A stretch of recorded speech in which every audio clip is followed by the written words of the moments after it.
বিয়ের ডেট, আশীর্বাদের ডেট থেকে শুরু করে বউ ভাতের পরের দিন পর্যন্ত কতজন আত্মীয় বাড়িতে থাকবে, তাদের জন্য কতটা খরচ হবে, বা সর্বোপরি সম্পূর্ণ বিয়ের খরচ, বিয়ের পাঞ্জাবি থেকে কেনা থেকে শুরু করে বিয়ের জন্য প্রয়োজনীয় যে ডাবটা, ঘটের ওপরে রাখার ডাবটা, সেটা আমরা নিজেদের পয়সায় কিনেছি। একসাথে কিন্তু কাউকে কোনো রকমভাবে আমরা ট্যাগ করছি না। আমাদের নিজস্ব Tamali lifestyle with anchor Tamalika এই পেজে এই ভিডিওটা থাকবে এবং আমাদের ইউটিউব চ্যানেলে ভিডিওটা থাকবে। Hello everyone, welcome back to a new video. আজকের ভিডিওতে আমরা দুজনে একসাথে রয়েছি। তো আজকের ভিডিওটা একটু অন্যরকম, আমাদের 6th অ্যানিভার্সারির উপলক্ষে তৈরি করা এই ভিডিওটা। তো আজকের ভিডিওতে আমি কয়েকটা কথা শেয়ার করব, আমাদের স্মৃতি হিসেবেই রেখে দেওয়ার জন্য বলতে পারো এই কথাগুলো আমি শেয়ার করব। কারণ ভিডিও এমন একটা প্ল্যাটফর্ম, ভিডিও এমন একটা বিষয় এবং এই সোশ্যাল মিডিয়া এমন একটা প্ল্যাটফর্ম যেখানে আমরা অনেক বেশি স্মৃতি স্টোর করে রাখতে পারি। তো একটা সময় ছিল যখন যখন আমাদের আমরা ভীষণ একা ছিলাম। একটা সময় ছিল যে যখন আমার সঙ্গী একমাত্র এই সঙ্গী একমাত্র আমি, এবং আমাদের কোনো রকম সাপোর্টার ছিল না। সেই জায়গায় সেই সময় থেকে দাঁড়িয়ে অনেক কিছু আমরা ফেস করেছি, অনেক কিছু আমাদের লাইফে এসেছে, আমরা অনেক কিছু অ্যাচিভ করেছি। কিন্তু কথা হচ্ছে সেই সময় সেই রকমভাবে কোনো রকম ভিডিও কিছু রাখতে পারিনি, কারণ আমাদের কাছে সেই সময় কোনো ফোন ছিল না। তো আমি কয়েকটা মেসেজ দিয়ে একটু শুরু করবো এই ব্যাপারটা। মেসেজ ইন দ্য সেন্স, আমি তো কোনো লাইফস্টাইল ব্লগার নই বা সো কল সেলিব্রিটিও নই, কিন্তু স্টেটাস, ফেসবুক কমেন্ট, এরকম প্রচুর কথা আসে সেই মানুষগুলোর কথা ধরে, এবং আমাদের একটা ডকুমেন্ট হিসেবে এই ভিডিওটা থেকে যাবে আমাদের সোশ্যাল মিডিয়ার পেজে।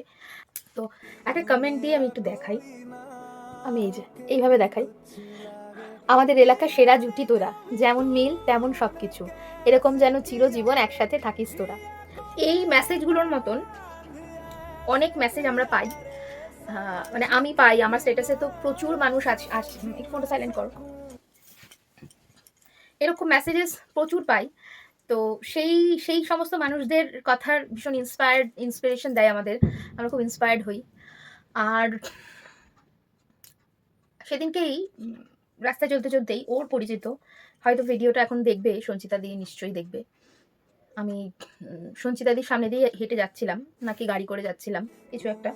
তো সঞ্চিতাদি তখন বললো, আমার এই ছেড়ে যাওয়ার যুগে তোমাদের মতন এরকম আঁকড়ে থাকা জুটি আমার খুব ভালো লাগে তমালিকা, তোমরা এরকমই থেকো। তো এই যে কথাগুলো বলে, এই কথাগুলো আমাকে ভীষণ উৎসাহ দেয়, আমার মনে হয় ওকেও তেমনটাই দেয়। তো এবার আসি যে একসাথে থাকার বিষয়টা, ভগবান তো এগুলো আমার মনে হয় যে সবটাই আমাদের হাতে তো থাকে না, ঈশ্বরের হাতেই থাকেন, ঈশ্বরের ইচ্ছেতেই সবটা হয়। কিন্তু আমাদের হাতে যেটুকু থাকে সেটুকু হচ্ছে নিজেদের সাথে নিজেদেরকে মানিয়ে নেওয়া, আন্ডারস্ট্যান্ডিং, স্যাক্রিফাইস। তো আমি কি স্যাক্রিফাইস করেছি সেটা তো আমি বলবো না, বা বলতে বা হয়তো অত ভেবেচিন্তে কিছু করিও নি। সুদেবের দিক থেকে হয়তো নিশ্চয়ই বলবে যে আমি ওর জন্য কি স্যাক্রিফাইস করেছি, বাট স্যাক্রিফাইসটা থেকে বড় কথা আমি কি পেয়েছি। তো পাওয়ার ক্ষেত্রে আমার যেটা মনে হয় যে একজন পার্টনার আজকের ডেটে মেয়েদেরকে এগিয়ে নিয়ে যাওয়ার জন্য এমন একটা হ্যান্ড সবসময় তার সাথে, এমন একটা ব্যাক হ্যান্ড সেই মেয়েটার সাথে থাকা উচিত, যে কিনা তার কেরিয়ার করতে হেল্প করবে। আর আমাদের যে ব্যাপারটা হয়, বলবে না তুমি কিছু বলো? বলো, তোমার সেগুলো বলছি। আমাদের যে ব্যাপারটা হয় যে আমরা ভীষণ দুজনকে ভীষণ স্পেস দিই কিরকম, আমার পার্সোনাল ফোনে হয়তো আমার কোনো ফোন এলে ও সেটা অ্যাটেন্ড করলো, কিন্তু আমাদের যে স্পেসটা হয় যে ওর এই মুহূর্তে ব্যালেন্স কতটা আছে, ধর আমি আর্থিক সম্পর্কের কথাই বলছি, ধর ওর এই মুহূর্তে অ্যাকাউন্ট ব্যালেন্স কতটা আছে, আমি সেটা হস্তক্ষেপ করতে যাই না। আবার আমার কাছে এই মুহূর্তে যদি অনেকটা বেশি টাকা থাকে বা একদম টাকা থাকে না, হোয়াট এভার যেটাই হোক, সেই ব্যাপারেও হস্তক্ষেপ করে না। তোমার আর্নিংসটা তোমার কাছে, তুমি তোমার মতন করে সেটা দিয়ে সেভিংস করো, কি তুমি সেটাকে দিয়ে খরচা করো, সেটার ব্যাপারে ও কখনো মাথা ঘামায় না। তেমন ওর আর্নিংসটাও, ও কিভাবে সেভিংস করবে, ও কিভাবে খরচা করবে, আমি মাথা ঘামাই না। কিন্তু হ্যাঁ, সেই দিকটাতে অ্যাডভাইস দিতে পারি যে এই জিনিসটা দিয়ে মধ্যে তুমি এতটা টাকা ইনভেস্ট করো না, বা ও আমাকে এটার ব্যাপারে গাইড করে যে তুমি এই জিনিসটা এইভাবে কিনো না। তো সেটা অন্য ব্যাপার, কিন্তু এই যে দূরত্ব বা দুজনের প্রাইভেসিকে রেসপেক্ট করা, সেইটা ভীষণ। তারপর আমার কোনো নোন সার্কেল থাকলে এবং ওরও সেই নোন সার্কেলটা যদি কমন থাকে, সেই ক্ষেত্রেও কিন্তু আমরা ইন্ডিভিজুয়াল সত্তা। মানে আমাদের দিক থেকে যদি কাউকে উইশ করার থাকে, পার্সোনালি আমি তাকে ফোন করে উইশ করি, ও ওর মতো করে ও তাকে ফোন করে, বা ও ওর মতন করে প্রোফাইলে পোস্ট করে, হোয়াট এভার যাই করে। কিন্তু আমরা দুজনে আলাদা আলাদা দুটো সত্তা, আমরা দুজনে দুটো আলাদা আলাদা পার্সোনালিটি, আমরা দুটো আলাদা মানুষ। কিন্তু বৈবাহিক সম্পর্কের দিক থেকে আমরা এক, এবং এই বিষয়টা আমার মনে হয় এই প্রাইভেসিটা সমস্ত কাপলদের মেনটেন করতে পারলে, মানে বেশিরভাগ কাপলরা যদি এই প্রাইভেসিটা মেনটেন করে, তাহলে মনে হয় একে অপরকে স্পেস দেওয়া যায় অনেকটা বেশি, এবং রিলেশনশিপ আরও অনেকটা স্ট্রং হয়, এবং বিশ্বাসের জায়গাটাও অনেক বেশি স্ট্রং হয়। বলো তুমি কিছু। সবসময় তো আমিই বলে যাচ্ছি আজকেও। আচ্ছা, প্রথম বলবো যে আজকে আমাদের বিয়ের 6 বছর হচ্ছে। তো 6 বছরের এক্সপিরিয়েন্স কিন্তু অনেকটাই, বলবো না 60 বছর হয়ে গেছে বা 60 বছরের এক্সপিরিয়েন্স। 6 বছর মানে আমাদের কাছে ছোটো ছোটো দুটো মানুষের কাছে কিন্তু অনেকটাই, অনেক কিছু শিখিয়েছে, অনেক আপস অ্যান্ড ডাউন এসছে, অনেক যুদ্ধ, অনেক লড়াই আমরা লড়েছি। একদমই তাই। আর লড়াইয়ের ক্ষেত্রে এটা একটু বলি, উম আমি আজকে সবটা কনফেস করব।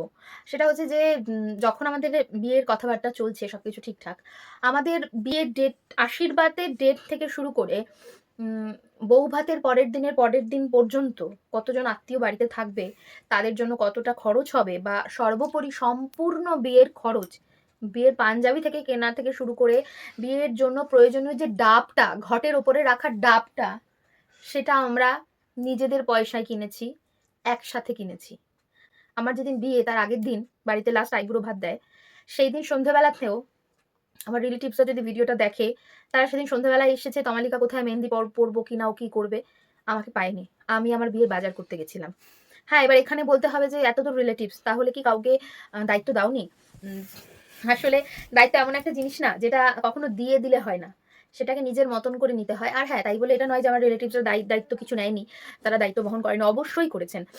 তাদের সকলের আশীর্বাদ না থাকলে তো আমাদের এই ভালো দিনটা বা যেটুকু যেমনই থাকি না কেন সেটা তো হতো না। ডেফিনিটলি তারা করেছে। কিন্তু আমাদের A to Z সবটা যেহেতু আমরা ডিসিশন নিয়েছি, আমাদের ডিসিশনে বিয়ে, আমাদের ডিসিশনে সবকিছু। কিন্তু হ্যাঁ, আমার গার্ডিয়ানরা সেটাকে মেনে নিয়েছে।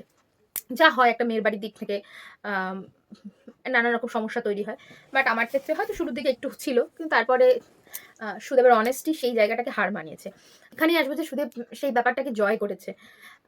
হোয়াটএভার সেটা যেভাবেই হোক। যেই মানুষটার কাছে একটা ভাঙা সাইকেল আর আর হচ্ছে ভীষণ বড়, বড় দুটো স্লিপার জুতো, পায়ে যেই জুতোগুলো বেমানান, এবং একটা জিন্সের প্যান্ট এবং একটা গেঞ্জি, এবং শীতকালের জন্য ওই গেঞ্জিটার উপরে পরার মতন একটা জ্যাকেট। এটা ছিল সুদেবের শুরুটা। লাইফস্টাইল ছিল তখন। হ্যাঁ, এবং সেখান থেকে দাঁড়িয়ে আমি একদিন ওকে আমার ফার্স্ট মিটেই আমি ওকে জিজ্ঞাসা করলাম যে, "তুমি এত বড় জুতো কেন পড়েছো?" ও আমাকে উত্তর দিল যে, জামা প্যান্টটা কাচতে হবে, প্রচুর ধুলো লেগে যাবে। তাই একদম বড় জুতো পরেছি, তাহলে কাদা ছিটবে না? নাকি জুতো কি একটা যেন বলল, প্যান্টে ধুলো লাগবে না। তো সেই দিনটার কথা ভেবে আমি ভাবলাম যে, আচ্ছা এইরকম ব্যাপার। তারপরে, তারপরে আরো অনেক কিছু। তারপরে এমন অনেক জায়গায় হয়েছে যে, আ আমি অ্যাঙ্কারিং করতে গেলে সুদেব সেই জায়গাটায় এমন একটা জিনিস ফেস করতো, সুদীপ যেতে চাইতো না। কিছু, কিছু ক্ষেত্রে বলতো, "না আমি যাবো না, তুমি যাও।" বা "তোমাকে চিনবে, তুমি ছোট হয়ে যাবে, আমি যাবো না ওখানে।" আমি বললাম, "কেন তুমি ছোট হয়ে যাবে?" "না আমি এরকম একটা প্রাইভেট সেক্টরে এত কম মাইনের একটা চাকরি করি।" সুদেব তখন, "তুমি তখন কি কাজ করতে বলো?" অন্য ছিল প্রচার করা। কি হুম। প্রচার করা? বিভিন্ন রকম পোস্টার বলো, দেওয়াল বলো, সেখানে দেয়ালের মধ্যে পোস্টার লাগানো। পোস্টারিং হ্যাঁ। লাগানো। তো সেখানে আমি বললাম, "তাতে কি হয়েছে? তুমি পোস্টার লাগানোর কাজ করো এবং সেখানে তখন তুমি মাইনা পেতে বোধহয় ৳২,০০০ মাইনে। ৳২,০০০ মাইনা পেত।" আর তো সেই সময় বোধহয় আমি টিউশন পড়াতাম মনে হয় প্রায় ৩-৪ হাজার টাকার। মানে ওর থেকে অনেক বেশি। না, না বেশি। তখন তোমার ছিল প্রায় টিউশন ছিল আমি যতটুকু শুনেছি ১০,০০০ অ্যাভাব। তখনই? ও হ্যাঁ। হ্যাঁ। তো যাই হোক সেই জায়গা থেকে দাঁড়িয়ে স্টুডেন্ট পড়াতে আমার প্রচুর স্টুডেন্ট ছিল, তখনও ছিল। তো সেদিক থেকে দাঁড়িয়ে ও ভীষণ হীনমন্যতা বোধ করতো যে আমি ৳২,০০০ একটা কাজ করি, একটা পোস্টার লাগাই, তোমার সাথে যাবো? না যাবো না, তোমার মান-সম্মান যাবে। তখন তখন থেকে আমার শুরু হলো লড়াইটা। তখন থেকে আমার সুদেবকে ব্রাশ আপ না, করতে শুরু তখন করলাম। আমাকে একটা কথাই বলেছিল। এবার যেহেতু ৳২,০০০ স্যালারি, ওই কাজটাতে ঢোকার আগে ওকে বলেছি যে, জানো কাজটা একটা কাজ পেয়েছি, তো ওই কাজে কি ঢুকবো? স্যালারি কত দেবে? বলছে ৳২,০০০ দেবে। বলছি ৳২,০০০ দেবে? করবো? তখন ও আমাকে বলল, "দেখো ৳২,০০০ দিক বা ৳১,০০০ দিক, তুমি তো তোমার এখন কাজটা শেখার জন্য। এখন যে সময়টা যেটা পেরোচ্ছে, সেই সময়টাতে তুমি বসে থাকলে তোমার মাথায় আরো দুশ্চিন্তা আসতে পারে, খারাপ, খারাপ চিন্তা আসতে পারে। তো ৳২,০০০ কাজ মানে হাতে কিছু টাকা আসবে। তো কাজ করতে, করতে তোমার কাছে অপরচুনিটি আসবে। ঠিক আছে?" তো তারপর আমি কি করলাম, ওই ৳২,০০০ কাজ করছি, মাইনা পাচ্ছি। আমি ওকে জিজ্ঞাসা করলাম, "জানো তো আমার ৳২,০০০ মাইনা পেয়েছি। তো তুমি কিছু খারাপ ভাবছো না তো? কিছু মনে করছো না তো? তো এই টাকাটাই কি মানে অ্যাডিকুয়েট হবে আমাদের জন্য, হবে কি বা আমার জন্য হবে কি রাইট নাও?" তখন বলল, "কোনো অসুবিধা নেই। তোমার আজকে ৳২,০০০, কালকে হয়তো তোমার সে ৳২০,০০০ হবে। পরবর্তী সময়ে সেটা হয়তো ৳2,00,000 হতে পারে। তো অনেস্টলি কালকে সেখান থেকে জার্নিটা শুরু হয়েছিল। একদমই কারণ একদম সেই, এবং আমি কাজটাকে না খুব যত্ন দিয়ে করেছিলাম, মন দিয়ে করেছিলাম কাজটা। পোস্টারিং লাগানো, পোস্টারিং করা, কারো কোনো কোম্পানিকে প্রচার করা, সেটাকে আমি একদম কোনো ছোটোভাবে দেখিনি, কারণ ওটাকেই মনে করেছি ওটাই আমার অ্যাডভার্টাইজমেন্ট। ঠিক আছে, যে আমি একটা সময় গিয়ে ওটা করতাম, একটা সময় গিয়ে আমি এই জিনিসগুলো কিন্তু আমি আবার যখন লেভেলে যাব তখন থেকেই ভেবেছি যে আমি যদি কখনো কিছু করি এই স্টোরিটাকে আমি তখন শেয়ার করতে পারবো।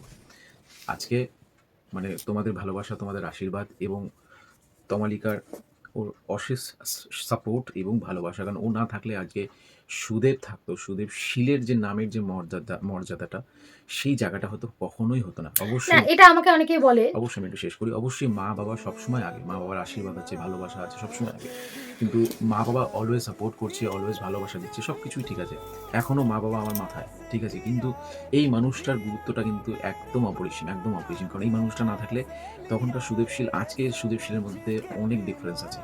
চিন্তা ভাবনা, কর্মজগতের আজকে যতটুকু আমি যে পজিশনে আছি শুধুমাত্র তমালিকা মজুমদার। আবারও বলছি, মা বাবা সবসময় মাথায় বুকে কিন্তু এখনও আছে, কিন্তু তার সাথে সাথে এই মানুষটার কিন্তু অবদান কিন্তু কখনোই আমি অস্বীকার করতে পারবো না। না, আমি এখানে কাটবো। কেউ কাউকে অবদান দিয়ে জীবনে এগিয়ে নিয়ে যেতে পারে না। আমার হাসব্যান্ডকে ছোট করে আমি কখনো বড় হতে পারবো না। কিন্তু কথা হচ্ছে যে তোমার মধ্যে সেই সম্ভাবনা ছিল, তোমার মধ্যে সেই ভবিষ্যৎটা আমি দেখেছিলাম যে এই মানুষটা নিজের পরিশ্রম দিয়ে আজকে আমাদের নিজেদের সংস্থা ইনফ্লুয়েন্স টেকনোলজি, আমাদের সন্তানের মতন সেই সংস্থায় আমরা কিছু মানুষকে কর্মসংস্থান দিতে পারি। সেই সংস্থা থেকে আমরা কিছু মানুষকে প্রোডাক্টিভিটি করতে পারি। আমরা একটা হিউজ ফ্যামিলি তৈরি করেছি। আমাদের প্রচুর কাস্টমার্স রয়েছে, যারা হতে পারে এই মুহূর্তে সুদেবের প্রোফাইল থেকে যদি পোস্ট হয় ভিডিওটাও তারা দেখবে। তো আমাদের একটি ইনফ্লুয়েন্স টেকনোলজি পরিবার তৈরি হয়েছে, যেখানে আমরা কিছু মানুষের কাজের জন্য অ্যাপ্রোচ করতে পারি, কিছু মানুষের কর্মসংস্থান করতে পারি। যে একসময় যে সুদেব এত কাজ খোঁজার জন্য হন্যে হয়েছিল, তো আজকে সে অ্যাজ অ্যান এমপ্লয়ার কোনো এমপ্লয়িকে রিক্রুট করছে। আমার মনে হয় এটাই মানুষের জীবনের সাকসেস।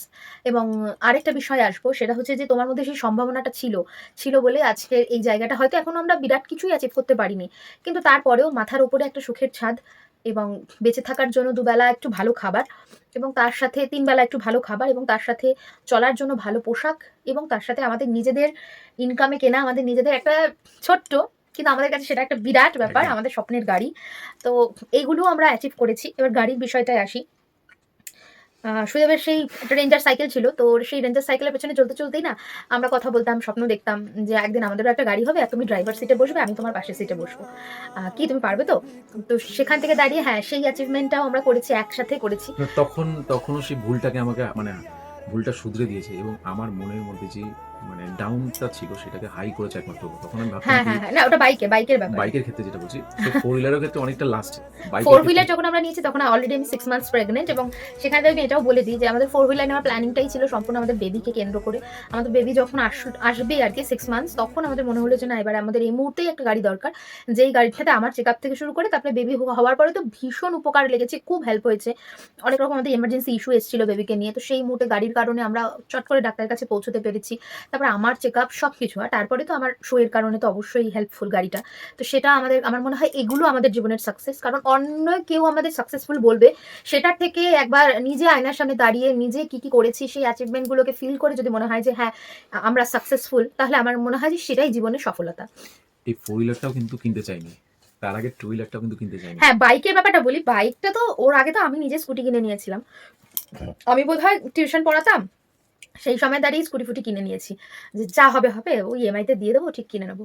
তো সেই সময় দাঁড়িয়ে ও আমাকে না করেছিল, না না স্কুটি ফুটি এখন কিনো না। তো পরে আমি ওকে, তখন আমার স্কুটি কেনার অনেক বছর পরে বোধহয় ও বাইকটা কিনলো, আমি কিনেছি 2018 সালে, তখন তাও আবার আর আমি কিনেছি 2012-তে। তাও হঠাৎ করে আমাকে বলছে যে চলো বাইক কিনবো। হ্যাঁ, হঠাৎ করে একদিন। বাড়ি থেকে এরকম বাবা বলছে যে হ্যাঁ, ওই তো না, তখন আমার ফ্যামিলি মোটামুটি জানে, তো আমাকে টিজ করে বললো যে ওই তো একটা ভাঙা সাইকেল নিয়ে চলিস, এরম এরম ব্যাপার, ওই তো একটা ভাঙা সাইকেল নিয়ে আসে, বলবি বাড়ির সামনে এসে যেন গাড়ির হর্নটা দেয়। টিল টুডে ও এত বদমাইশ, ও আমাদের বাড়ির সামনে গিয়ে আমাদের ফোর হুইলার জোরে জোরে হর্ন বাজায় ইচ্ছে করে।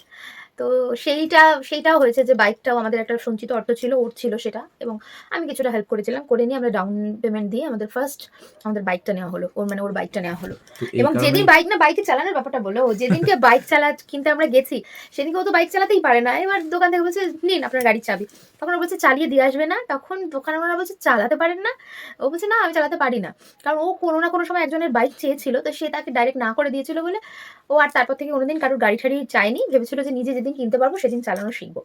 এবং সেই দিনে একদিনে আমি বলেছি যে তুমি আজকে গাড়ি কিনেছো, তোমার আজকে গাড়ি চালানো শিখতে হবে অ্যান্ড আমাকে পেছনে বসিয়ে ঘোরাতে হবে।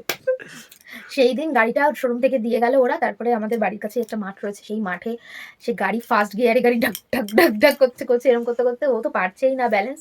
তারপর যেভাবেই হোক সেকেন্ড গিয়ার পর্যন্ত গিয়ে থার্ড গিয়ারে যখন গেল ও শিখে গেল মোটামুটি। ব্যাস তারপর সেই দিনই বাইকের পেছনে বসিয়ে আমাকে গোকুলপুর, গয়েশপুর, বেদি ভবন পুরো ঘুরিয়েছে। আমার সকাল থেকে নাওয়া খাওয়া কিছু নেই, পুরো গাড়ি চালানো। শুধু একটা কারণে, কেন বলবো জানো তো? কারণ হচ্ছে এই যে মানুষটা রয়েছে, এই মানুষটার একটা কথাতে, সত্যি বলতে গেলে সত্যি বলছি, আজকে এই মানুষটা আমার, কালকে ঠিক এরকম মানুষই কিন্তু তোমাদেরও আছে এবং থাকবে। তো একদম, তোমরা যারা যারা ভিডিওটা দেখছো হ্যাঁ, তো তোমাদের একটা সকলের কথাই বলবো, মনের মানুষকে আঁকড়ে রাখো। তো একটা কথাই বলবো যে ভালোবাসার মানুষটা যেটাই বলছে, যা বলছে সেটাই করো, কিন্তু অবশ্যই ভালোবাসার মানুষটাকে যেমন তুমি রেসপেক্ট সে তোমাকে দিচ্ছে, তোমাকেও রেসপেক্ট দেওয়া উচিত। এবং তখনই দেখবে যে তার কথার মধ্যে কতটা সততা রয়েছে, কারণ ওর প্রত্যেকটা একদমই তাই। কথার মধ্যে প্রচুর সততা রয়েছে, যার জন্য ওর প্রতিটা কথা কিন্তু আমার কাছে, আমাকে ভীষণ ইন্সপায়ার করে। আমি এখনো ও আমার ওয়াইফ হতে পারে, আমার বেস্ট ফ্রেন্ড, ও আমাকে, অবশ্যই তাকে বোঝো সে সৎ কিনা, তার কথাটা প্রতিটা মুহূর্তে তুমি উপলব্ধি করার চেষ্টা করো, এবং সে যা বলছে তা আগে বুঝতে হবে। সে যদি তার ফায়দা বোঝে সেটা আলাদা বিষয়, তোমাকেও বুঝতে হবে। একে অপরকে বোঝো, হাত ধরে এগোও, দেখো সফলতা আসবে। আজকে আমি সফল হয়েছি বলতে কি জাস্ট 30% হয়েছি, এখনো 70% বাকি রয়েছে। আমি জানি অ্যাচিভ করতে পারবো, শুধুমাত্র এই মানুষটা আমার কাছে থাকবে এবং যতদিন বাঁচবো একসাথে থাকবো আর সাকসেসে উঠবোই। অ্যান্ড থ্যাংক ইউ, আমাদের সবাই প্রচুর উইশ করেছে আমাদের হ্যাঁ, কমেন্ট বক্সে, মেসেঞ্জারে, ফোন করে। থ্যাংক ইউ সো মাচ একদম সবাইকে একদম। অ্যানিভার্সারি উইশ করার জন্য। We are really privilege for this wishes from you. And ভিডিওটা অনেক বড় হয়ে যাচ্ছে, এবার আমরা ভিডিওটা এখানেই শেষ করি। চলো, thank you, bye. Tata, bye by.